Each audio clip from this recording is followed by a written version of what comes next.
Hey yo, c'est Noah Mouteb aka Demto sur Skylight. You know what time it is. Bref, moi c'est Noah Mouteb. Je viens de Kolwezi, RDC. Mboka, plus 243. On représente.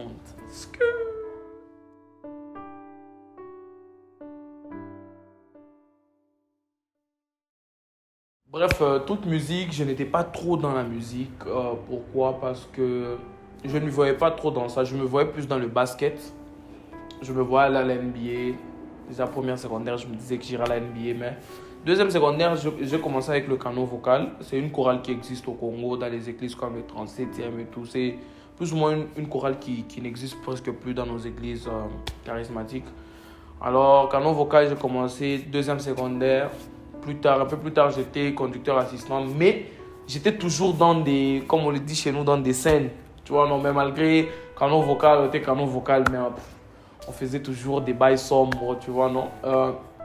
Et puis, ce n'est qu'après ça, un jour, j'étais en voiture avec mon père. Le truc de musique, c'était low-key. C'est genre, en sous-bassement, j'avais toujours un truc musique en moi. Cinquième, on a même créé un groupe Game Boys avec les potes du quartier. Puis, on faisait des petits freestyles, mais rien du tout. Ce n'est qu'en troisième, j'écoutais la chanson une chanson d'Alain Molo dans Sublime 1. Et c'était en français. Alors, j'ai demandé à mon père comment ça se fait qu'il termine toujours par la même terminaison. Mon père me dira que ça s'appelle des rimes. Je me suis dit, oh, moi aussi je veux rimer. Et puis, deux de mes amis, il y avait Slay et Sony. Ils sont venus me voir, non, on veut être rappeur. On va enregistrer, on a l'instrumental sur un téléphone. On a téléchargé l'autre téléphone, on va enregistrer. Derrière la maison de Slay, on va écrire un petit couplet. Je m'étais basé sur le couplet de... J'ai oublié son nom, c'est un gars noir dans Krav Maga. C'est lui qui dit appelle-moi Ahmed. C'était son couplet. C'était sur son couplet que je m'étais basé. Mais le couplet était tellement petit, je pensais que c'était long. Je pensais que c'était même pas 10 secondes au fait. C'est comme ça que j'avais commencé. On a créé notre groupe Sunshine. Cinquième, c'était toujours Sunshine. J'avais connu JB depuis le primaire, mais c'est en cinquième qu'on est vraiment devenu vraiment très proche avec JB. On a commencé le Madman Movement qui venait de son grand frère qui était en Chine. Et puis, on a commencé là le show business, la musique et tout. Madman Movement. Jusqu'à ce que j'ai quitté le pays, j'ai continué avec ici en Afrique du Sud, mais ça ne touchait pas trop. C'était juste en 2018, j'ai connu Slam. Et c'est Slam qui va dire, moi j'ai entendu parler de toi, tu pousses trop dans la musique. Et tout, il dit, c'est vrai, il a dit, ouais. Et il va m'offrir un micro et une carte son. C'est là que j'ai commencé à produire mes propres beats, mes propres sons. J'ai appris très vite parce que j'aime ça vraiment, j'aime ça de tout mon cœur. J'ai appris très vite et on a commencé à enregistrer avec Slam. Slam avait son cousin Daniel Dizzy D et Daniel avait son ami Louis et Slam avait un ami Easy qui joue de la guitare et du piano. C'est avec eux qu'on va créer ce groupe-là qui va s'appeler Yesti Records, Yesti World. On va sortir une partie 1 de Yesti. C'est en 2018 et puis Easy va nous quitter pour faire le gospel. On va l'insulter, on va dire ah man tu nous quittes et tout, tu es un lâche et tout, comment tu vas nous lâcher comme ça? Easy va nous lâcher. Et des mois plus tard, j'irai aussi à l'église. Je ne sais même pas pourquoi j'étais parti. Bon, j'allais à l'église rarement depuis 2017, mais je n'étais pas vraiment ponctuel ou consistant. Et ce n'est qu'en fin 2018 que j'irai voir le pasteur. Je ne sais même pas pourquoi j'étais parti le voir. Je me suis présenté. Il m'a dit non, j'aimerais plus te voir ici. Alors j'ai commencé à y aller fréquemment. Bon, une fois à l'église, je me suis vraiment senti chez moi, tu vois, non? Je me suis vraiment senti à la maison, genre j'appartenais là-bas au fait. Et là, on a commencé un peu à me cadrer, me former petit à petit. Et c'est là que je dirais à mes potes, fin 2018, que je dois quitter aussi Yesti. Bon, je ne pouvais pas quitter Yesti parce que c'est nous qui avons commencé le groupe. On va commencer un mouvement gospel. Et Slam me dira, ah, c'est tout ce que je voulais aussi depuis longtemps. Et aussi, j'ai oublié de mentionner quelqu'un. En Yesti, quand on a commencé à évoluer, il y a DJ Matos qui va m'appeler pour me dire, il y a un gars qui vient d'arriver à la France, c'est un talent. Et je dirais, c'est qui? Il a dit, non, il viendra te voir. Et là, il est venu à la maison, c'était Prince Prince. Il est venu et tout. Et effectivement, c'est un talent. Il était venu, il m'avait vraiment épaté. J'ai commencé à enregistrer ses sons. Quand il a enregistré son premier son chez moi, c'était BNR 2.0. Et puis c'était chaud. On a continué avec le groupe jusqu'à ce que je vais lâcher. On a sorti des sons I Know, One. Je sais pas, j'ai même oublié de certains titres. C'était chaud. C'était bien en tout cas. On avait enjoy. C'était une très belle période avec les gars. Et puis après, le mouvement gospel a commencé. Quand j'ai commencé à être formé par le pasteur, Je me suis juste senti que je me sentais plus confortable à faire une musique qui n'était pas une musique qui était adressée à Dieu ou une musique qui pouvait sauver des âmes. Tu vois, donc par conséquent, j'ai commencé à plus me retirer. J'ai même essayé à forcer, je voulais même forcer, genre, je veux toujours faire cette musique-là, mais ça ne tenait plus, tu vois. Tu sens qu'il y a une voix qui te dit, si tu veux que ta musique avance quelque part, tu dois faire ceci, tu vois. Si tu veux que ta musique aille quelque part, si tu veux que ta vie, ta carrière aille quelque part, tu dois faire ceci. Alors j'ai commencé à suivre la voix qui me disait cela. J'ai sorti mon premier son, Only God Provides. C'est vrai, le son avait un tout petit peu cartonné dans ce milieu de Pretoria. On m'a même appelé, j'ai performé à l'église et tout. C'est là que vraiment le gospel a commencé. Il y a Slam qui était toujours de mon côté. Il voulait même Prince, il était toujours de mon côté. C'est juste Daniel et Louis qui se disaient, ah nous ça va pas marcher. Easy déjà qui était déjà dans le gospel. On a avancé avec ce chemin-là gospel jusqu'à nos jours. Nous sommes toujours dans la conquête des âmes.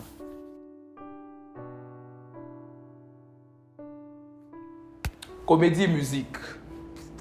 Bon, tout ça c'est une vie artistique. Hein. C'est juste être un artiste. C'est comme un potier. C'est comme quelqu'un qui prend les photos, un caméraman, comme là qui est devant la caméra. Donc nous tous on est là, on est artistes au fait. Parce qu'on sait que l'art c'est le fait de créer quelque chose from nothing. Créer quelque chose venant de rien. Personnellement même la musique c'est juste un mélange d'harmonie, de sons, juste ta voix au-dessus. Et la comédie c'est juste un mélange de ce que tu dis et les rires des gens. C'est tout à fait artistique. Bon, parlant comédie, j'ai commencé depuis la 2e primaire, j'étais dans le théâtre. J'étais dans le théâtre, troupe théâtrale, 2e primaire, parce que mon père, il a fait le théâtre et il aimait beaucoup que je fasse le théâtre. Alors, 2e primaire, 3e primaire, j'ai fait le théâtre et après ça, j'ai arrêté. J'avais été changé d'école de Salvatore à Okweli en 4e, 5e, jusqu'en 4e secondaire. C'est là que je reprends le théâtre. Je veux voir les gens en train de faire le théâtre, mais ça ne me faisait pas du bien parce que c'était pas bon. Je me disais, ils sont même pas ça, genre, ils incarnent même pas, genre, les acteurs et tout. J'étais avec mon pote Jérémy et on voulait vraiment joindre la troupe théâtrale. Alors, on a joint la troupe théâtrale. On y est entré en 4e vers 5e. On a commencé la troupe théâtrale. On a joué à la provinciale, on a gagné. National, on nous avait gagné. Et puis, provinciale, on nous a encore gagné par Mutoshi. Et puis, c'était chaud. La troupe théâtrale, j'ai enjoyé vraiment. J'étais vraiment dans moi, en fait. Je me sens parce que j'avais toujours des mauvais rôles. Et j'aime les mauvais rôles. J'aime être la mauvaise personne. Alors, c'était bien. Troupe théâtrale, 6e. J'ai fini la troupe théâtrale en 6e. J'ai quitté le pays. Je suis venu ici. Bon, musique. Mais un jour, bon, je sentais toujours qu'il y avait, tu vois, même quand tu as les gens autour de toi, quand tu dis quelque chose, ils rient, tu vois, non? Genre, à chaque fois que tu dis quelque chose, tu as l'impression qu'ils te trouvent drôle, tu vois. Genre, tu forces pas. Tu dis, bon, quand je dis ça, les gens vont rire, tu vois. Et surtout les femmes, bizarrement. Quand tu dis quelque chose, elles rient. Tu vois, pourquoi tu ris? Tu me prends pour un clown. Mais c'était plutôt un côté positif. Et je ne sais pas pourquoi, mais j'avais un problème contre TikTok. Je me dis, moi, je ne vais pas à TikTok. Peut-être c'est addictif. Oh, TikTok, je ne vais pas y être parce que je ne sais pas. C'est une plateforme naze, tu vois, non? Bref, un jour, je ne sais pas, mars 2021, je me suis dit, bon, je vais créer TikTok pour ma musique. Je veux promouvoir ma musique à partir de TikTok. Et là, j'irai sur TikTok, je vais commencer à prendre les chansons des gens. Je vais retenir les paroles, je prends mon micro, je fais comme si je rappe sur la chanson et tout. Bref, c'était plus ou moins bien pris. Je faisais des petites vues, par-ci par-là, des 200, 300 vues, 600 vues max. Et puis un jour, je me suis dit non, pourquoi pas essayer quelque chose qui fait rire les gens? Je ne sais pas pourquoi. Pourquoi pas essayer quelque chose qui va faire rire les gens? Bizarrement, je prenais un gars là, du Nigeria, il s'appelle Karine. Il faisait des nuances entre les États-Unis, l'Angleterre et son pays, le Nigeria. Je me suis dit, bon, je peux aussi faire de telles nuances par rapport au Congo, tu vois. Alors, je me suis dit, bon, ok, je vais créer des nuances par rapport au Congo. Mais j'utilisais ses voix. Tu vois, ce qui ne marchait pas trop parce qu'il parlait anglais. Tu vois, quand je dis ses voix, il parle anglais, ce n'est pas trop la même chose de ce qui se passe au Nigeria, au Congo, tu vois. Alors, c'est là que j'ai un désir de dire, non, je vais utiliser mes propres nuances avec les réalités du pays, tu vois, les choses que j'ai vécues, les choses que j'ai vues autour de moi, les choses de l'école, les parents, tu vois, les femmes, tout ça. Je vais créer ce petit monde-là. Et c'est là que je vais commencer TikTok. Mais avant ça, je vais faire une vidéo Quand quand tes amis savent que tu n'es pas fidèle, mais tu dis je t'aime au téléphone, c'est sûr, vous connaissez la vidéo parce que la vidéo est déjà à 1 million de vues. C'est la vidéo qui avait tout changé. Bizarrement, on avait juste fait ça par hasard avec les Raïs, Glody, avec Ladi à la maison. Bizarrement, on a fait cette vidéo-là, la vidéo était partie virale. Virale. 1 million de vues carrément. J'avais reçu des messages sur WhatsApp pour que les gens postent ça sur leur page. Les gens ont payé pour la vidéo. Les gens envoyaient leur argent pour prendre le copyright de la vidéo. C'était chaud. Et la vidéo là m'a sorti carrément de 2700 abonnés à 24 000 abonnés, je pense. Carrément une montée. C'est là que je commençais avec les nuances de comment les parents des différents pays réagissent quand leur enfant échoue à l'école. C'était la première vidéo, ça avait fait du bruit. Mais il y a une vidéo qui a encore plus fait du bruit. C'est quand j'ai dit comment les gens des différents pays réagissent lorsque leur ami réussit dans la vie. Cette vidéo-là, c'était encore une montée. C'était chaud. Et puis, il y a d'autres vidéos qui sont venues par-ci, par-là. Ça fait des 1 million, de 2,8 millions, de 900 000, de 200 000, 500 000. Et toutes ces vidéos-là ont contribué à une montée. Et pour le moment, jusque-là, mes vidéos étaient plus ou moins anglophones, la plupart de mes vidéos. Parce que les vidéos que je faisais en français, ça n'allait nulle part. Mais je me suis rendu compte, je me suis dit non. Sur Insta, la plupart de ma fanbase est francophone, tu vois. Alors je me suis dit pourquoi pas, pourquoi je ne veux pas utiliser les vidéos francophones sur Insta. C'est là que je vais commencer à poster maintenant mes comédies sur Instagram, tu vois. Je poste sur Instagram. Et juste après, j'ai commencé à poster sur TikTok. Mais TikTok, ça ne marchait pas. Parce que la plupart de ma fanbase, ce sont les gens qui sont venus avec le 1 million là. Et c'était des anglophones, alors ça ne marchait plus. Et c'est par là que je vais continuer à pousser. Je me suis dit seulement patience, on ne sait jamais. J'ai continué à pousser avec mes vidéos francophones. Juste un jour, il n'y a même pas, il y a pas longtemps, TikTok a carrément compris mon contenu, mon content. Et TikTok a commencé à propulser mes vidéos francophones. Et là, carrément, en moins de 5 jours, je pense, j'ai eu carrément 12 000 abonnés. J'ai quitté carrément, je ne sais pas, de 24 000 ou 24 000 abonnés à 36 000. Je pense que je suis déjà à 36 000 abonnés, presque 37 000 sur TikTok. Et c'est chaud, hein, c'est chaud. Et puis, maintenant, musique, comédie. Avant, je faisais ça parce que je me disais que, vu que les gens aiment rire, vu que j'attire beaucoup de gens par le rire, ces gens-là, s'ils viennent, ils découvrent mon content, ils peuvent aussi checker au fait ce que je fais de côté, c'est qui est la musique, tu vois. Parce que l'objectif dans tout ça, c'était faire la promotion de ma musique. Mais je me suis rendu compte que j'étais en train de prendre plaisir à faire rire les gens, en fait. Genre, je prenais plaisir à faire rire les gens. Un jour, carrément, j'étais même surpris. Le pasteur, carrément, qui va m'appeler devant tout le monde, me surprenant, il explique comment il aime mes nuances de vidéos, quand en Amérique, en France, au Congo, comment ça se passe, comment il aimait ça. C'est aussi une façon de bénir les gens, c'est aussi une façon d'attirer les gens. Parce que tu vois, tu peux passer un message dans ces vidéos-là. J'étais content, tu vois, c'est encourageant, tu vois. C'était très encourageant. Je t'ai dit, ok, alors je vais continuer à prendre courage, je vais améliorer ce que je fais. C'est là que je vais me lancer en fond, en tout cas, à faire rire les gens. Mais tout en n'oubliant pas que, en tout cas, moi, je suis un artiste musicien, tu vois. Ça, faut pas oublier. C'est ça même la base, tu vois. Alors, je continue toujours avec ma musique. La comédie, l'humeur, ça ne change à rien, en tout cas, dans mon horaire musical, au fait. Ça ne touche à rien parce que faire une vidéo, c'est à peu près 30 minutes, tu fais une vidéo. Et même pas la plupart de mes vidéos en général, j'improvise. J'improvise en tout cas. C'est pas écrit.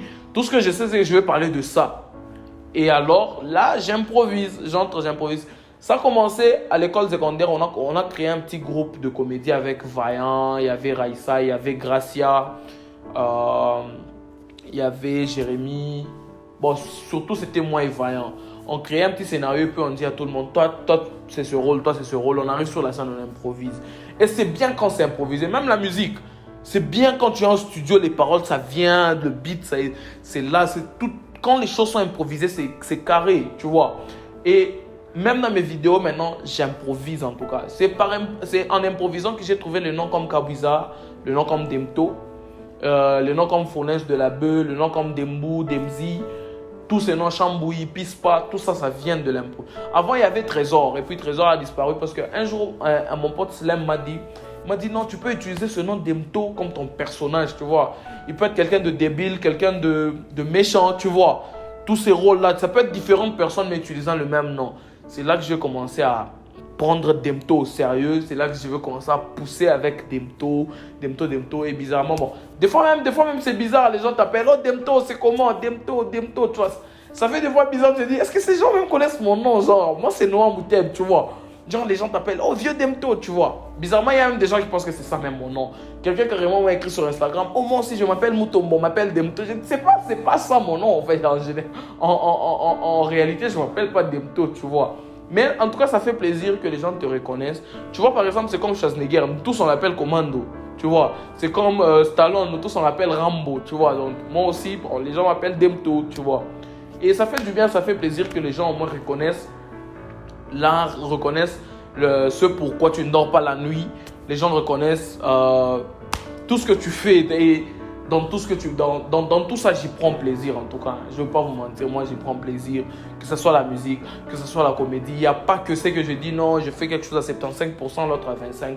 Ou quelque chose à 60%, l'autre à 40%. En tout cas, c'est du 50-50. En tout cas, je fais les deux de la même façon. C'est un peu ça. C'est ça ma musique, c'est ça mon humeur. Dans tout ça, je fais de l'art.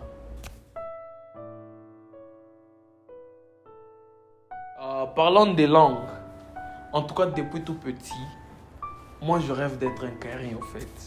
Je rêve d'être un stétard, frère. C'est ça moi. Moi je me vois là-bas. Je me dis carrément mon ancêtre, il était où quand on était en train de faire la traite des Noirs. Je ne sais pas comment on l'a pas récupéré lui pour l'amener aux States carrément. Je me dis c'est là, c'est de là que j'appartiens, tu vois. Mais bon, je suis congolais, fier de l'être. Et parlant des langues, j'aime trop l'anglais. J'aime carrément trop l'anglais. Et depuis l'école primaire, j'ai eu la grâce d'avoir un père qui parle anglais. Il a commencé à m'apprendre quand je commençais la première secondaire. Déjà en 4e, je me débrouillais bien.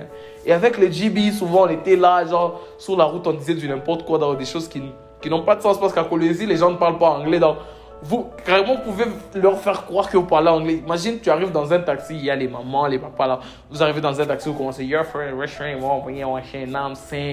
tu vois. C'était bien, en tout cas, genre, on aimait ça, tu vois, les namsing à la fin, ça faisait trop de bien et tout. Mais on top of that, au-dessus de tout ça, moi c'est le Swahili, frère. Na Swahili, ni bibi na bwana na hivi, papa, moi c'est le Swahili total. Moi, le Swahili, c'est le Swahili ou rien. Moi, le français, je parle par exemple comme interview pour communiquer avec tout le monde dans le monde parce que c'est pas tout le monde qui parle Swahili. Non plus, c'est pas tout le monde qui parle anglais. Donc, c'est pour ça que je parle français là parce que je sais que la plupart de mon public, c'est un public francophone. Voilà pourquoi je parle français. Mais sinon, moi, c'est le Swahili, c'est l'anglais. Les deux, en tout cas. Moi, même si je vais au State, je vais parler Swahili, frère. Je vais parler Swahili bien. Sinon, c'est un peu ça par rapport à la langue. Et par rapport à mon repas préféré. Frère, moi, mon repas préféré, c'est le boukari, le poulet avec la sombé. Les trois, en tout cas, je peux manger ça du premier 365 jours. Je suis là, je peux manger ça bien. Un poulet bien saucifié, un bon sombé kanangalisé, hein? Un bon boukari très mou là, frère. Moi, j'aime en tout cas. J'aime, après ça, je dors carrément. Sinon, il y a les légumes comme chou de Chine, matembele. Mes légumes préférés, chou de Chine, matembele. Il y a le ngai, frère, le ngai. En tout cas, les trois là, les bilanga. En tout cas, en dette, on peut carrément remplir un frigo et c'est bon. Et mes habitudes, c'est fort. Par habitude, c'est fort, hein? L'habitude, c'est fort. En tout cas, je ne sais pas si j'ai des habitudes à part jouer à la play. Je joue à la play sinon. Je joue trop à la play avec le maestro Aaron. En ligne, on est toujours là en train de jouer. On peut passer toute la journée en train de jouer à la play. Mais sinon, je passe souvent mes moments à lire. Souvent l'histoire. J'aime l'histoire. J'aime connaître l'univers, l'histoire. J'aime les histoires anciennes. Hein. Moyen-Âge, les guerres, la première guerre, la guerre de sécession, la peste et tout ça, j'aime en tout cas.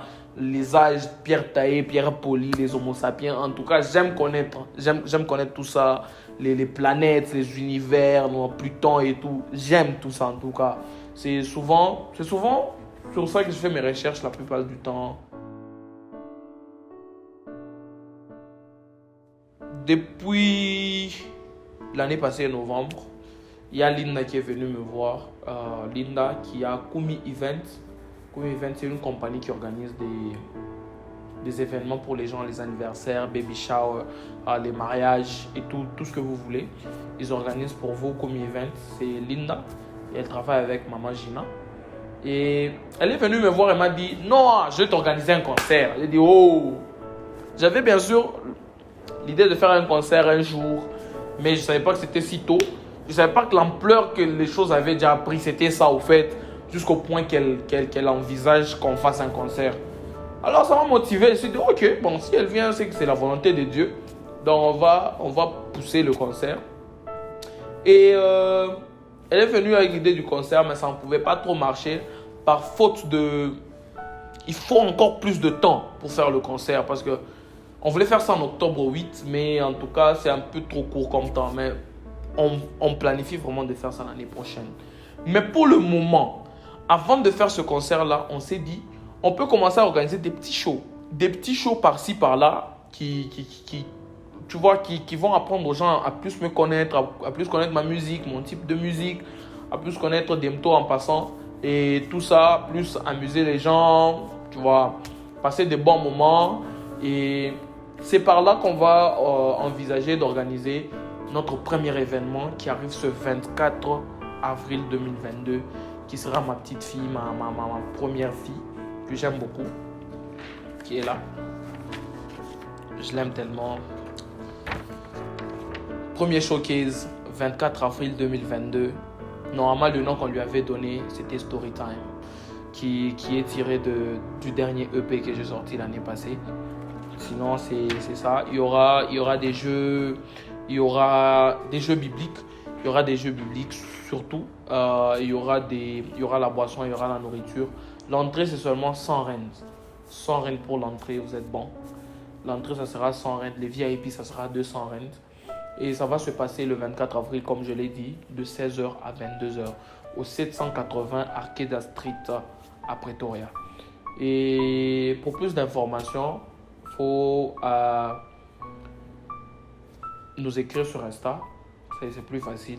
Vous vous écrivez à Linda, c'est Linda Kiombi, ou bien à moi, Noah Mouteb, ou bien à Raïs Jamal Fundi, ou bien il y a aussi Glody.